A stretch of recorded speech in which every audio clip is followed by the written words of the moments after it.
Assalamualaikum warahmatullahi wabarakatuh. Para penonton, pendengar, penglihat, pirsawan, seluruh tanah air yang saya cintai.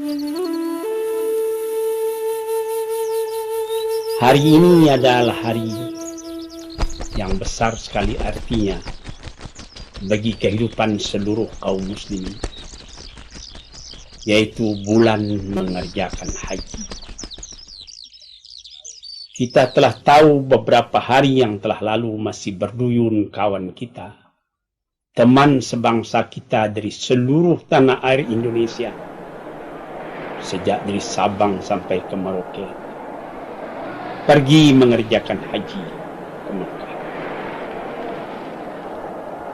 Dan kebetulan pemerintah kita pun baru saja membeli 4 buah pesawat 747 Boeing yang diberi nama dari kota-kota kita yang besar, City of Jakarta, City of Bandung, City of Surabaya, City of Medan.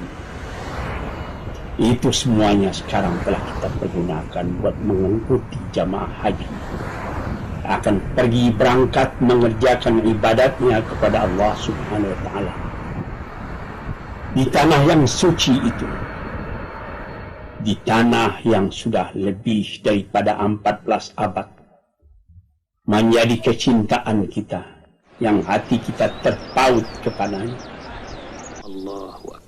5 kali sekurang-kurangnya sehari semalam kita menghadapkan muka ke sana, menyatukan hati dan pedoman hidup dan tujuan hidup seluruh kaum muslimin yang pada masa ini sudah tidak kurang jumlahnya daripada 1 miliar di seluruh dunia ini. Pada tahun ini dari tanah air kita kabarnya konon tidak kurang daripada 75.000 orang yang naik haji, laki-laki dan perempuan, dari segala pelosok, dari segala pulau. Tuan-tuan yang terhormat, inilah panggilan yang istimewa yang menggugah hati tiap-tiap orang beriman. Dia menjadi rukun kita dalam beragama yang kelima. Sesudah mengucapkan syahadat, kita mengerjakan sembahyang 5 kali sekurangnya sehari semalam. Sesudah itu kita mengerjakan puasa bulan Ramadan sebulan di dalam setahun. Sesudah itu kalau kita mempunyai kesanggupan, kita mengeluarkan zakat 2,5% dari harta kita apabila nisabnya sudah sampai. Yang kelima, kita naik haji ke Mekah.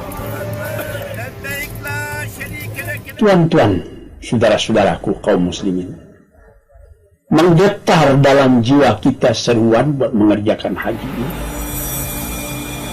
Ada orang mengatakan, kita tanyai, apa saudara belum hendak naik haji? Dia menjawab, belum ada seruan. Padahal kita sudah diseru. Sejak dari zaman Nabi Ibrahim kita yang beriman telah diseru. Wa'adzin fin nasi bil hajj ya'tuka rijalan aw rukbanan wa ala kulli dambin ya'tina min kulli fajjin amiq. Beri pernyatalah kepada seluruh umat manusia agar dia pergi mengerjakan haji. Jalan, boleh berjalan kaki kalau sanggup. Rukmadan, boleh naik kendaraan kalau sanggup. Datang dari segala pelosok, min kulli fajjin amiq, dari tempat yang jauh-jauh. Apabila saudara-saudara sampai ke Mekah, akan saudara lihat sendiri bahwa seruan ini hidup dalam hati seluruh mukmin di seluruh dunia ini. Dari Afrika, dari Eropa pun. Saya sudah 2-3 kali pergi melihat orang-orang dari Eropa, dari Cina, dari manapun orang datang berlain-lain bahasa yang dia pakai. Tetapi apabila dia sudah sembahyang di Masjidil Haram, satu bahasa yang dia pakai. Berlain-lain warna kulit. Ada yang kulit putih, ada yang kulit hitam, ada yang kulit merah seperti orang Indian, ada yang kulit kuning seperti orang-orang yang disebut kulit kuning dari Cina atau dari Jepang. Ini berkumpul. Orang tawaf keliling Ka'bah. Kita melihat warna-warna kulit yang bermacam-macam. Kita mendengar segala macam bahasa. Tapi sama sekali disatukan Tuhan dalam satu aqidah, satu kepercayaan. La ilaha illallah, tiada Tuhan melainkan Allah. Tuan-tuan, para pendengar, pencinta agama yang saya cintai pula. Ini mengesan di dalam hati bahwa bilangan kita di dunia ini tidak kecil. Ya, kadang-kadang bermacam-macam percobaan yang datang. Tetapi percobaan itu akan menguatkan iman kita belaka kepada Allah Subhanahu wa Ta'ala. Yang penting dan jadi intisari daripada mengerjakan haji itu ialah wukuf di Arafah. Wukuf artinya berhenti, tertegun di Ka'bah. Di Arafah. Sejak dari tergelincirnya matahari sampai waktu asar habis. Saudara-saudara, terbayang dalam mata kita sekarang. Beribu-ribu khaimah terpasang di tengah lapang yang sangat luas. Dan suara itu mendengung bersemongang ke langit. Apatah lagi setelah ada radio sekarang ini. Labbaik. Allahumma labbaik. La syarika laka labbaik innal hamda wan ni'mata laka wal mulk la syarika laka. Tuhanku, labbaik, aku datang memperkenankan panggilanmu ya ilahi. Ini arti labbaik. La syarika laka, tak ada sekutumu dengan yang lain. Innal hamda wan ni'mata laka wal mulk, segala puji-pujian, segala nikmat yang kau turunkan, segala kerajaan dan kekuasaan engkau yang punya. Ini mendengung di seluruh Arafah. Di situ akan Tuhan rasain bagaimana nikmat hati kita sebagai Muslim. Muslim yaitu menyerahkan diri kepada Allah Subhanahu wa Ta'ala, zahiran wa batinan, awalan wa akhiran, lahir dan batin. Dulu, sekarang, dan nanti terus menyerahkan diri kepada Tuhan. Dan yang mencengangkan lagi, yang mengharukan lagi apabila kita mengerjakan wukuf itu, pakaian sama, sehelai selendang menutup kita punya badan sebelah kiri, bahu sebelah kanan terbuka, sehelai kain untuk penutup aurat kita, tapi tidak boleh satu juga yang disarung, bersarung, tidak boleh dijahitkan. Ini apakah dia raja yang datang dari sebuah negeri yang besar, atau dia presiden dari satu republik yang besar seperti tanah air kita Indonesia ini, atau dia seorang jenderal dengan bintang 4 yang telah menang dalam berbagai peperangan, atau dia menteri dari satu kabinet yang kuat dan stabil pemerintahannya, atau dia seorang penyapu labuh, seorang penyapu jalan, atau dia seorang tani yang datang dari dusun yang jauh, yang baru sekali itu melihat kota Jakarta dan sekali itu melihat kota Jeddah, sesudah itu tidak melihat lagi apabila dia pulang kampung. Pakaiannya sama. Ini tuan-tuan yang terhormat, dengan sangat kita perhatikan, sungguh-sungguh mengharukan hati kita. Sama sekali berdoa kepada Tuhan, ya Tuhanku, aku telah datang ke tempat ini. Ya Tuhanku, aku minta diampuni aku punya dosa. Ya Tuhanku, jarak antara aku dengan engkau tidak jauh lagi. Doaku engkau terima, permohonanku aku kabulkan, engkau kabulkan, dan cintamu meresap ke dalam hatiku. Ini yang dirasakan apabila kita wukuf di Arafah. Sebab itu Nabi Muhammad SAW sendiri mengatakan, Al-Hajju Arafah. Inti haji Arafah itu. Kalau tidak dapat berkumpul di Arafah pada tanggal 9 hari bulan Dzulhijjah, itu bukan haji namanya. Baik pun terdahulu 1 hari belum sah, atau kemudian 1 hari belum sah. Walaupun misalnya perhitungan kita di sini, misalnya hari Jumat wukuf, rupanya perhitungan orang di Mekah hari Kamis atau hari Sabtu wukuf. Perhitungan yang di Mekah itulah yang berlaku. Dengan demikian serentaklah orang mengerjakan haji. Tuan-tuan, saudara-saudaraku yang terhormat, ini satu keajaiban lagi. Beberapa kawan saya mengatakan, dan saya sendiri juga mengalami, apabila satu kali kita telah mengerjakan haji, sebelum pergi macam-macam debar jantung, apakah saya punya amalan akan sah, apakah saya akan diterima Tuhan, apakah saya punya mengerjakan syarat dan rukun haji ini tidak sempurna. Ini ketika sebelum pergi. Nanti apabila telah dikerjakan haji itu, oh begini, tidak sesukar sebagaimana yang saya pikirkan. Di dalam tulisan banyak syarat-syarat yang kita susah memikirkannya. Tapi apabila telah dikerjakan, murah rupanya. Sama dengan mengerjakan wudhu, saudara-saudara yang terhormat. Di dalam mengerjakan wudhu dikatakannya, mustilah wudhu itu mempunyai rukun. Pertama niat, kedua membasuh muka, ketiga membasuh tangan, keempat menyapu kepala, kelima membasuh kaki, keenam tertib.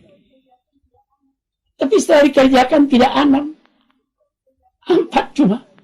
Membasuh muka, membasuh tangan, sampai kepada 2 siku, menyapu kepala, lantas membasuh kaki. Yang niat tadi itu tersebut dalam rukun, tapi bekerja sendiri. Yang tertib memang itu ditertibkan. Mesti tidak boleh terdahulu membasuh kaki daripada membasuh muka. Begitu pula misalnya mengerjakan haji tadi. Begini, tapi setelah dikerjakan, rupanya mudah. Sehingga semua orang yang baru sekali naik haji ingin yang kedua, ingin yang ketiga. Tuan-tuan, saya sendiri mengalami. Alhamdulillah sudah banyak negeri yang saya jalani. Sudah banyak hotel yang saya masuki. Bagaimana servisnya di negeri-negeri yang besar. Di Paris, di London, di Roma, di Jepang, dan di tempat-tempat lain.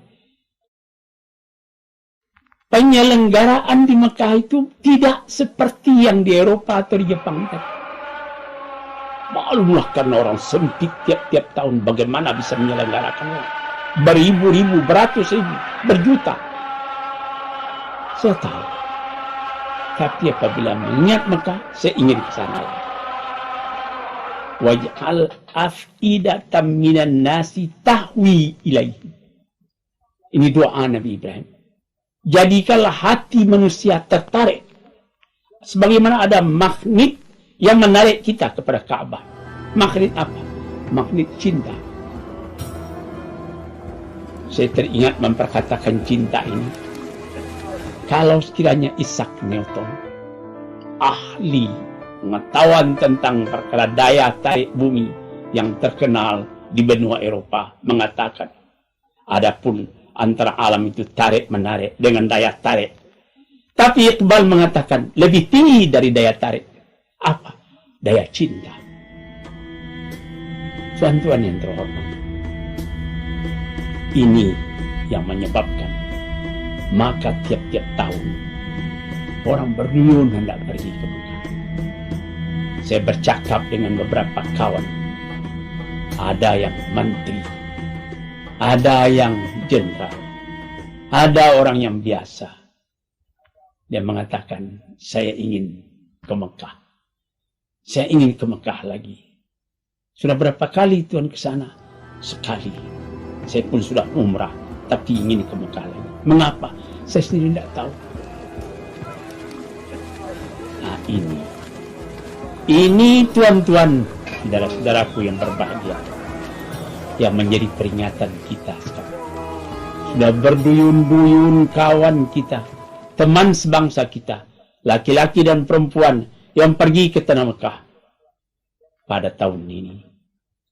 Dan sekarang ini mereka sedang sibuk akan berangkat ke Arafah. Laki-laki dan perempuan. Rijalan, ada yang berjalan kaki, ada.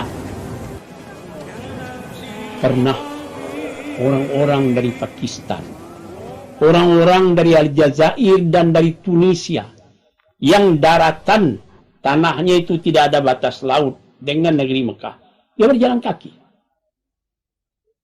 Masa Raja Abdul Aziz bin Saud masih hidup, menurut peraturan orang-orang itu kalau tidak cukup dia punya paspor, dia punya visa, tidak boleh, mesti ditahan. Tapi ketika beliau hidup, dia katakan, apabila dia akan naik haji, catat saja namanya, insya Allah selamat. Mereka pun pergi. Kita bangsa Indonesia juga tidak kurang cinta kita daripada itu. Cuma sayang kita di batas laut. Kalau sekiranya antara pulau-pulau Indonesia tidak dibatas oleh laut dengan tanah besar Asia, tentu akan banyak juga bangsa kita yang pergi. Baru ini datang ke rumah saya seorang pemuda yang baru saya 2 tahun memeluk agama Islam dari keturunan Tionghoa. Dia menangis mengatakan, saya ingin ke Mekah Bapak, saya ingin ke Mekah. Ke Mekah saya bilang mesti menurut peraturan, mesti pakai paspor haji, mesti memakai visa dan lain-lain sebagainya. Saya akan ikhtiarkan, meskipun tidak tercapai tahun ini, katanya, saya akan pergi ke Mekah. Memang tidak tercapai lagi tahun ini kalau engkau punya ongkos tidak cukup, saya katakan. Dia menjawab, biar saya dari sini ke Singapura, lalu saya jalan kaki terus dengan air mata berlinang. Yang begitu itu ada yang tercapai. Kalau niatnya betul, insya Allah dicapaikan oleh Tuhan. Kalau dia meninggal di tengah jalan, dia syahid karena dari cita-citanya yang suci itu. Sebab itu maka disebutkan oleh Nabi Muhammad SAW apa yang diajarkan, dikatakan haji mabrur. Al-hajjul mabrur laisa lahu jazaa'un illal jannah. Haji yang mabrur tidak ada balasannya, ganjarannya lain daripada surga. Apa arti haji mabrur? Haji yang amalannya diterima oleh Tuhan. Apa tandanya? Tandanya apabila Tuhan telah kembali. Bagaimana perasaan Tuhan sesudah mengerjakan haji? Saya banyak melihat orang-orang apabila telah kembali dari haji, memang ada perubahan pada jiwanya. Dia menjadi lebih tekun. Dia lebih prihatin di dalam mengerjakan ibadah.